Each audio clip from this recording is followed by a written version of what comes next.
നമസ്കാരം. മുരളി നെല്ലനാട് നോവൽസിലേക്ക് എല്ലാ പ്രിയപ്പെട്ടവർക്കും സ്വാഗതം.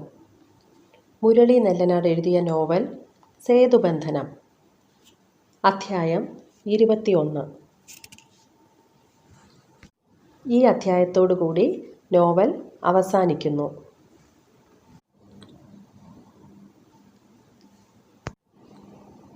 നന്ദിനിക്കു ജീവിതം നൽകാൻ എനിക്കാഗ്രഹമുണ്ട്. അച്ഛനും അമ്മയും സമ്മതിക്കുമെങ്കിൽ. ഒരശരീരി കേട്ട പ്രതീതിയാണ് ഉണ്ണിത്താനുണ്ടായത്. അയാൾ ഞെട്ടിപ്പിടഞ്ഞെഴുന്നേറ്റ് അലറി, "സഞ്ജു, നീയാണോ ഇത് പറഞ്ഞത്?" ഇരവി ഉണ്ണിത്താൻ വെട്ടിത്തിരിഞ്ഞ് കനലെരിയുന്ന കണ്ണുകളാൽ സഞ്ജീവനെ നോക്കി. പ്രഭാവതിയുടെ നെഞ്ച് ക്രമാതീതമായി മിടിക്കാൻ തുടങ്ങി. മനസ്സിൽ അതിശക്തമായ ഒരു വേലിയേറ്റം തന്നെ ഉണ്ടായി. സഞ്ജീവൻ അരഭിത്തിയിൽ നിന്നു പതിയെ എഴുന്നേറ്റു. ഉണ്ണിത്താൻ്റെ അടുത്തേക്ക് അയാൾ ചെന്നു. "ഞാൻ തെറ്റൊന്നും പറഞ്ഞില്ലല്ലോ അച്ഛാ.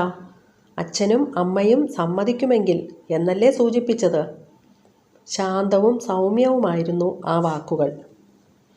ക്ഷോഭാകുലനായി നിന്ന ഉണ്ണിത്താൻ പൊടുന്നനെ നിശബ്ദനായി.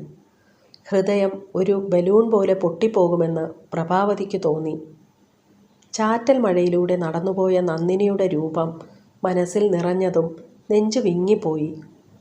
കണ്ടറിഞ്ഞ നിമിഷം തന്നെ ഇതുപോലൊരു മരുമകളെ ഈശ്വരൻ തനിക്കു തന്നിരുന്നെങ്കിൽ എന്ന് കൊതിച്ചുപോയിരുന്നു. നന്ദിനിയെ ആദ്യമായി കണ്ടതിനു ശേഷം സഞ്ജീവൻ വന്നു പറഞ്ഞത് ആ നിമിഷം പ്രഭാവതി ഓർത്തു. "ആത്മാവിൻ്റെ സുഗന്ധം വിനയമാണമ്മേ, അത് നന്ദിനിയിലുണ്ട്. യതി ഭാഗ്യവാനാ." സഞ്ജീവൻ മൗനം ഭഞ്ജിച്ചു. "അച്ഛനൊന്നും പറഞ്ഞില്ല?" ഉണ്ണിത്താൻ പൊട്ടിത്തെറിച്ചില്ല. പക്ഷേ മുഖത്ത് കാഠിന്യത്തിനു മാത്രം അയവ് വന്നില്ല. "നീ പറയണ വിഡ്ഢിത്തരത്തിന് ഞാൻ എന്തു മറുപടിയാ പറയേണ്ടത്?" "ഒരച്ഛൻ്റെ ഭാഗത്തുനിന്ന് നോക്കുമ്പോൾ ഞാൻ പറഞ്ഞത് വിഡ്ഢിത്തം തന്നെ. നല്ല സാമ്പത്തിക സ്ഥിതിയുള്ളവരാണ് നമ്മൾ.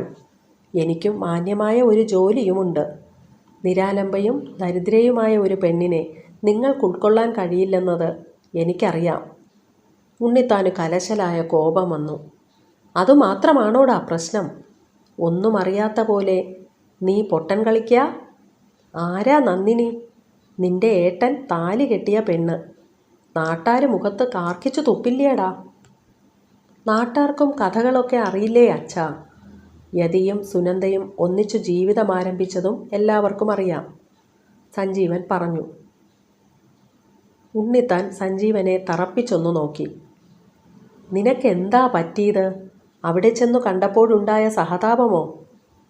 "സഹതാപം ഇല്ലെന്നു പറയുന്നില്ല. ഉണ്ട്. ഒരു പ്രഭുകുമാരിയെ പോലെയാ അവൾ മാമ്പള്ളിയിലേക്കു കയറി വന്നത്. പക്ഷേ ഇന്നത്തെ സ്ഥിതിയോ?" "അവൾ സ്വയം അങ്ങനെയൊരു നിശ്ചയം എടുത്തതല്ലേ? മാങ്കോയിക്കൽ തറവാട് അവൾക്ക് കൊടുക്കാമെന്ന് പറഞ്ഞതല്ലേ?"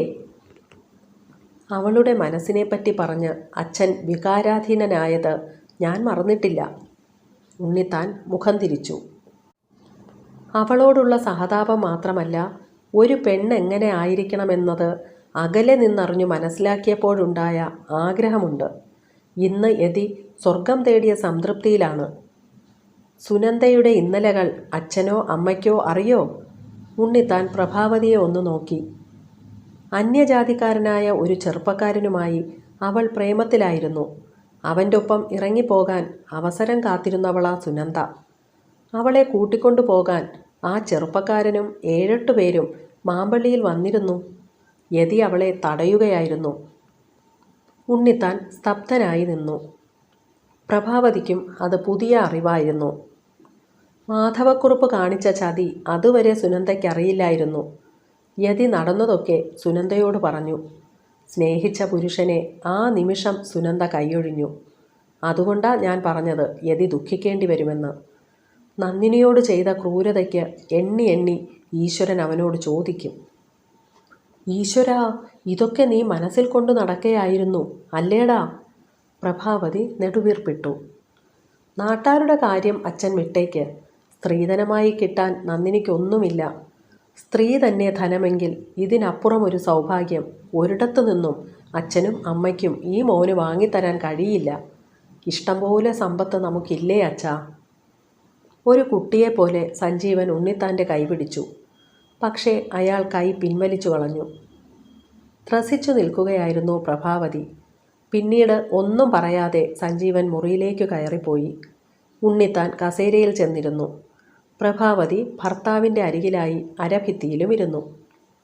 അവൻ പറഞ്ഞത് അവിവേകാണോ? അവൻ പറഞ്ഞതിനെപ്പറ്റി എന്താ നിന്റെ അഭിപ്രായം? മറുചോദ്യം വന്നു. പക്ഷേ ഉണ്ണിത്താൻ്റെ ഉള്ളിലിരിപ്പ് എന്താണെന്ന് അവർക്ക് മനസ്സിലായില്ല.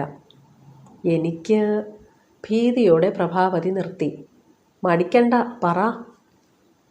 അവളെപ്പോലൊരു മരുമോളെ കിട്ടാൻ ഞാൻ കൊതിച്ചിട്ടുണ്ട്. മാമ്പള്ളിയിൽ നിന്ന് ഇറങ്ങിപ്പോയപ്പോൾ എൻ്റെ ഇടനെഞ്ചു പറഞ്ഞുപോയി. യതി താലി കെട്ടിയെന്നേ ഉള്ളൂ, ഇന്നും കന്യകയാ അവള്. ഉണ്ണിത്താൻ രൂക്ഷമായി ഒന്ന് നോക്കി. പ്രഭാവതി ക്ഷണം എഴുന്നേറ്റ് പോയി. രാത്രി ഉണ്ണിത്താൻ ഒരുപോള കണ്ണടച്ചില്ല. പൂമുഖത്ത് കസേരയിൽ ചിന്താധീനനായി അയാൾ കിടന്നു. കുറേ നേരം കാത്തിരുന്നിട്ട് പ്രഭാവതി ചെന്ന് കിടന്നു. വെളുപ്പിന് ഉണ്ണിത്താൻ പ്രഭാവതിയെ തട്ടിയുണർത്തി. രാവിലെ ഒരിടം വരെ പോണം, നീയും വരണം. തലമുടി വാരിക്കെട്ടി അവർ അമ്പരപ്പോടെ ചോദിച്ചു. എങ്ങടാ? പറഞ്ഞാലേ നീ വരുള്ളോ? കലി തുള്ളി അയാൾ ഇറങ്ങിപ്പോയി. സഞ്ജീവൻ സ്കൂളിലേക്ക് പോയി അരമണിക്കൂർ കഴിഞ്ഞപ്പോൾ ഒരു ടാക്സിക്കാർ കൂവളശ്ശേരിയുടെ മുറ്റത്ത് വന്നു നിന്നു. പൂമുഖത്ത് ഒരുങ്ങി നിന്ന ഉണ്ണിത്താൻ കാറിൽ ചെന്നു കയറി. പിന്നാലെ തിടുക്കത്തിൽ പ്രഭാവതിയും കയറി. യാത്രക്കിടയിൽ ഉണ്ണിത്താൻ ഒരക്ഷരം ഭാര്യയോട് ശബ്ദിച്ചില്ല. അങ്ങോട്ട് ചോദിക്കാനുള്ള ധൈര്യവും അവർക്കുണ്ടായില്ല. കുറേ ദൂരം ഓടിയ ശേഷം ചെമ്മൺ പാതയിൽ കാർ നിർത്താൻ ഉണ്ണിത്താൻ ആവശ്യപ്പെട്ടു. വെട്ടുകല്ലു പാകിയ ചെറിയ വഴി കയറി ഒരു കൊച്ചു വീടിൻ്റെ മുറ്റത്ത് അവർ ചെന്നു. പുറത്താരെയും കണ്ടില്ല. ഇവിടെ ആരാ? പ്രഭാവതിക്ക് ചോദിക്കാതിരിക്കാനായില്ല. ഉണ്ണിത്താൻ മറുപടിയായി ഉറക്കെ ഒന്ന് വിളിച്ചു. ബാലരാമാ. പ്രഭാവതിയുടെ ഹൃദയം അലകടൽ പോലെ ആർത്തു. വാതിൽക്കൽ പ്രത്യക്ഷപ്പെട്ടത് നന്ദിനിയുടെ മുഖമായിരുന്നു. ഒരു നിമിഷം നന്ദിനിയും സ്തംഭിച്ചു നിന്നുപോയി. ഈശ്വരാ! ചെറിയമ്മയും ചെറിയച്ഛനും കുട്ടിമാളു അമ്മയും അവളുടെ പിന്നാലെ എത്തിയിരുന്നു. ഉണ്ണിത്താനെയും പ്രഭാവതിയെയും കണ്ട് അവരും പകച്ചുപോയി. നടുക്കത്തിൽ നിന്നുണർന്ന് നന്ദിനി കാറ്റുപോലെ പാഞ്ഞു വന്നു. പ്രഭാവതിയുടെ കാൽക്കൽ വീണു. എൻ്റെ മോളെ! അവർ കണ്ണീരടക്കാനാവാതെ അവളെ പിടിച്ചുയർത്തി. ബാലരാമൻ പുറത്തുനിന്നാണ് ഓടിപ്പാഞ്ഞെത്തിയത്. കുട്ടിമാളു അമ്മ കസേര തുടച്ചിട്ടു. ഇങ്ങടിരിക്കുക, കുട്ടിമാളു അമ്മ ക്ഷണിച്ചു. ഉണ്ണിത്താൻ തലയെടുപ്പോടെ കസേരയിലിരുന്നു. നന്ദിനിയെ ചേർത്തു പിടിച്ച് പ്രഭാവതിയും വരാന്തയിൽ കയറി. പൊടുന്നനെ വിടർന്ന വിമൂഖതയിൽ കണ്ണുകൾ മാത്രം പിടഞ്ഞുകൊണ്ടിരുന്നു. എൻ്റെ കുട്ടി അനാഥയായി. പെട്ടെന്ന് കുട്ടിമാളു അമ്മ പൊട്ടിക്കരഞ്ഞു. ഇനി എന്താ ഉണ്ണിത്താനെ ഞങ്ങൾ ചെയ്തു തരേണ്ടത്? ഇടർച്ചയോടെ ബാലരാമൻ ചോദിച്ചു. തോളിൽ കിടന്ന നിറംകെട്ട തോർത്തെടുത്ത് അയാൾ നെഞ്ചിൻകൂട്ടിലെ വിയർപ്പ് തുടച്ചു. പെറ്റീഷനിൽ അവൾ ഒപ്പിട്ടു കൊടുത്തു.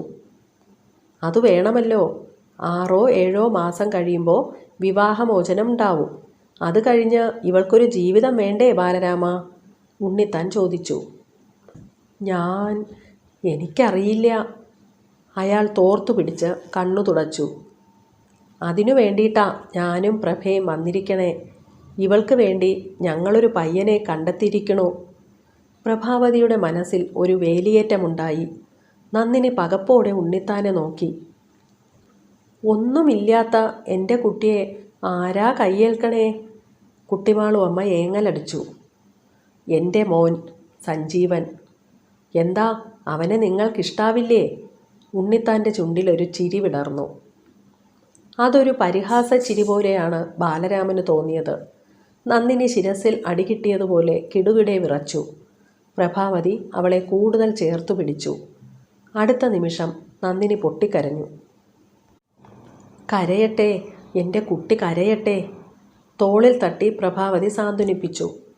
ബാലരാമൻ നിലത്തൂന്ന് ചുമരിലേക്ക് വേച്ചു. വിശ്വസിക്കാനാവാതെ കുട്ടിമാളു അമ്മ കണ്ണീരിനും പകപ്പിനുമിടയിൽ സ്തബ്ധയായി നിന്നു. ഉണ്ണിത്താൻ എഴുന്നേറ്റു. നന്ദിനിയുടെ അടുത്തു വന്നു. എൻ്റെ മനസ്സ് തുറന്നത് നീയാ മോളെ. ഒരുപാട് സ്ത്രീധനം വാങ്ങി എൻ്റെ മോൻ ഒരു വിവാഹം ചെയ്യണമെന്ന് ആഗ്രഹിച്ചു കഴിഞ്ഞവനാ ഞാൻ. ഇരുട്ട് നിറഞ്ഞ എൻ്റെ മനസ്സിലേക്ക് വെളിച്ചം കടത്തി വിട്ടതു നീയാ. എൻ്റെ മോൻ എന്നോട് പറഞ്ഞു, സ്ത്രീയാണ് ധനമെങ്കിൽ അവനു ഞങ്ങൾ കൊടുക്കുന്ന സൗഭാഗ്യമായിരിക്കും നന്ദിനിയെന്ന്. നിന്നെ ഞങ്ങൾക്ക് വേണം. ചെറിയച്ഛ, അവൾ കൈകൂപ്പി പൊട്ടിക്കരഞ്ഞു. എനിക്ക് അതിനുള്ള അർഹതയില്ല. ഞാൻ സമ്മതിക്കില്ല. എന്നെ മറന്നേക്ക്. പ്രഭാവതി നടുങ്ങിപ്പോയി. പക്ഷേ ഉണ്ണിത്താൻ ചഞ്ചലപ്പെട്ടില്ല. നിന്നെ മറക്കാനോ? ഉണ്ണിത്താൻ ഒന്ന് നിശ്ചയിച്ചാൽ മനസ്സ് മാറ്റില്ലാന്നറിയില്ലേ? അയാൾ പോക്കറ്റിൽ നിന്ന് ഒരു പൊതിയെടുത്ത് നിവർത്തി പ്രഭാവതിയുടെ നേരെ നീട്ടി. ഒരു സ്വർണ്ണവള. അവർ അന്തം വിട്ടുപോയി. അവളുടെ കയ്യിലേക്ക് ഇട്ടുകൊടുക്ക്, അയാൾ കൽപ്പിച്ചു.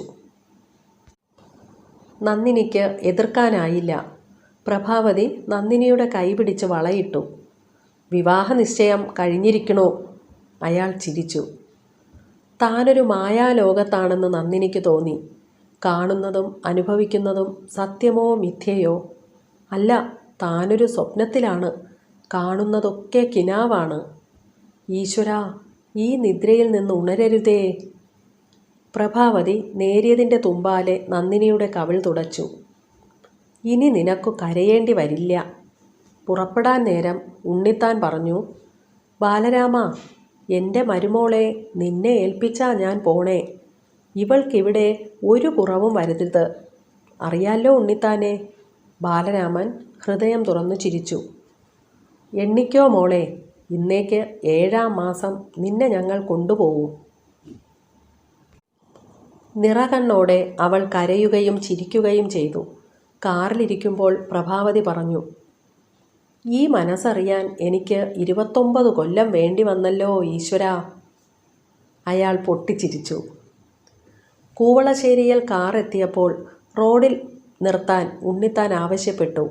വാടക കൊടുത്തിട്ട് അയാൾ നേരെ മാമ്പള്ളിയിലേക്കാണ് നടന്നത്. പിന്നാലെ പ്രഭാവതിയും നടന്നു. ഹാളിൽ രണ്ടാളും കയറുമ്പോൾ സുഭദ്രാമ്മയും സുനന്ദയും അടുത്തടുത്തിരിക്കുന്നു. യതീന്ദ്രൻ ഷോക്കേസിന് മുന്നിൽ നിന്ന് എന്തോ പരതുന്നു. സുഭദ്രാമ്മയും സുനന്ദയും എഴുന്നേറ്റു. രണ്ടാളും രാവിലെ എങ്ങടാ പോയേ?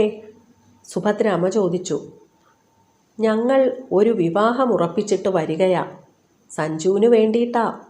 നിങ്ങളെ അറിയിക്കാനുള്ള സമയം കിട്ടിയില്ല, ഉണ്ണിത്താൻ ഇരിക്കാതെ പറഞ്ഞു. യതീന്ദ്രൻ അമ്പരപ്പോടെ അവരെ നോക്കി.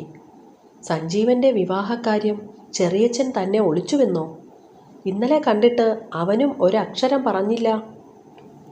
പെണ്ണെവിടെ നിന്നാ? അല്പം നടുക്കത്തോടെ സുഭദ്രാമ്മ ചോദിച്ചു. കുറച്ചു ദൂരെ നിന്നാ. വിവാഹം 6-7 മാസം കഴിഞ്ഞേ ഉണ്ടാവൂ. കാരണം പെണ്ണൊരു കുരുക്കിൽപ്പെട്ടു കിടക്ക. അതെന്താ? സുഭദ്രാമ്മ പകപ്പോടെ ചോദിച്ചു. അവളുടെ വിവാഹമോചനം കഴിഞ്ഞു കിട്ടണം. ഉണ്ണിത്താൻ ഗൂഢമായി ചിരിച്ചു. അന്താളിപ്പോടെ മൂവരും ഉണ്ണിത്താനെയും പ്രഭാവതിയെയും മാറി മാറി നോക്കി. അവർ ചിരിയോടെ നിന്നു. ചെറിയച്ഛൻ എന്താ പറയണേ? യതീന്ദ്രൻ്റെ ഒച്ച പ്രകമ്പനം കൊണ്ടു. അതെ, പെണ്ണിനെ നിങ്ങൾ അറിയും. അതുകൊണ്ടാ വിവരം വന്നിട്ട് പറയാമെന്ന് വെച്ചത്. പേരു നന്ദിനി, മാങ്കോയിക്കൽ മാധവക്കുറുപ്പിൻ്റെ മൂത്ത മകൾ. ഓർക്കണില്ലേ? കുറേ നാൾ അവളിവിടെ വേലക്കാരിയായി ഉണ്ടായിരുന്നു. ഇടിവെട്ടേറ്റ പോലെ യതീന്ദ്രൻ ഞെട്ടിവിറച്ചു. ഒരു അഗ്നിപർവ്വതം കണക്കെ സുനന്ദ പൊട്ടിച്ചിതറി. ഇന്നലെ രാത്രി ഞാനെടുത്ത തീരുമാന. രാവിലെ ഞങ്ങൾ ചെന്നു. ബാലരാമനോട് വാക്കു പറഞ്ഞു. ഇവൾ വളയുമിട്ടു. വിവാഹമോചനം കഴിഞ്ഞേ താലികെട്ടു നടത്താനാവൂ. എത്രയും വേഗം അതൊന്നു നടന്നു കിട്ടാൻ നമുക്ക് പ്രാർത്ഥിക്കാം. ഉണ്ണിത്താൻ തലയെടുപ്പോടെ തിരിഞ്ഞു നടന്നു. നിറഞ്ഞ മനസ്സോടെ പിന്നാലെ പ്രഭാവതിയും. പ്രിയങ്കരനായ നോവലിസ്റ്റ് മുരളി നെല്ലനാടിൻ്റെ സേതുബന്ധനം നോവൽ ഇതോടെ അവസാനിക്കുന്നു. എല്ലാ പ്രിയപ്പെട്ടവരും ഈ ചാനൽ ലൈക്കും സബ്സ്ക്രൈബും ഷെയറും ചെയ്യണമെന്ന് അപേക്ഷിക്കുന്നു. തുടർന്നും എല്ലാവരുടെയും സഹകരണവും പ്രതീക്ഷിക്കുന്നു.